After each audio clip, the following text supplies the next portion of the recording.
غزالی رحمۃ اللہ علیہ نے اپنی کتاب احیاء العلوم کے اندر جو یعنی تفصیلی کتاب ہے اس کے اندر زبان کے متعلق 20 ہفتیں بیان کی ہیں کل، لیکن یہ کہ یہ چونکہ مختصر کتاب ہے ان کی تبلیغ دین یا الاربعین فی اصول الدین، تو اس کے اندر انہوں نے صرف 5 کا تذکرہ کیا ہے، اور اس کے بارے میں کہتے ہیں کہ یہی وہ 5 ہے جس کے اندر اکثر لوگ یعنی منہمک ہوتے ہیں، اسی میں لگے ہوتے ہیں، اور جن کا نقصان معاشرے میں سب سے زیادہ ہے۔ تو وہ بیان کرتے ہیں کہ 5 اہم زبان کے گناہ۔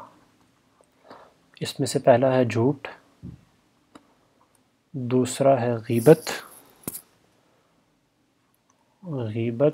تیسرا ہے فضول جھگڑا،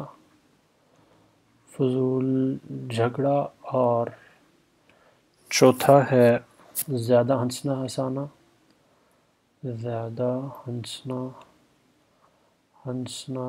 ہنسانا، اور پانچواں ہے تعریفیں کرنا، یعنی حد سے زیادہ کسی کی تعریفیں کرنا۔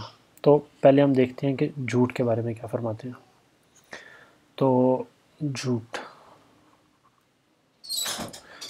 کے بارے میں کہتے ہیں کہ حدیث میں آتا ہے کہ آدمی جھوٹ بولتا ہے یہاں تک کہ اس کا عادی ہو جاتا ہے، اور خدا کے ہاں جھوٹا لکھ دیا جاتا ہے۔ تو یہ بڑی اہم حدیث ہے کہ آدمی جھوٹ بولتا ہے یہاں تک کہ اس کا عادی ہو جاتا ہے جھوٹ بولنے کا، اور خدا کے یہاں پھر اس کو جھوٹا ہی لکھ دیا جاتا ہے۔ اور جھوٹ کے مختلف کیفیتیں ہوتی ہیں، یعنی ایک تو ہوتا ہے اس میں ہنسی مذاق کے لیے جھوٹ بولنا، ہنسی مذاق کا جھوٹ۔ جناب رسول اللہ صلی اللہ علیہ وسلم فرماتے ہیں کہ جھوٹ بولنا مسلمان کی شان نہیں، اور ایمان اور جھوٹ ایک جگہ جمع نہیں ہو سکتے۔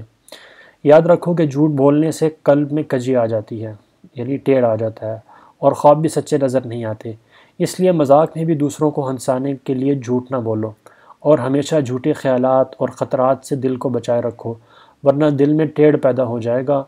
اور تجربہ اس کا شاہد ہے کہ ایسے آدمیوں کو خواب بھی سچا نظر نہیں آتا۔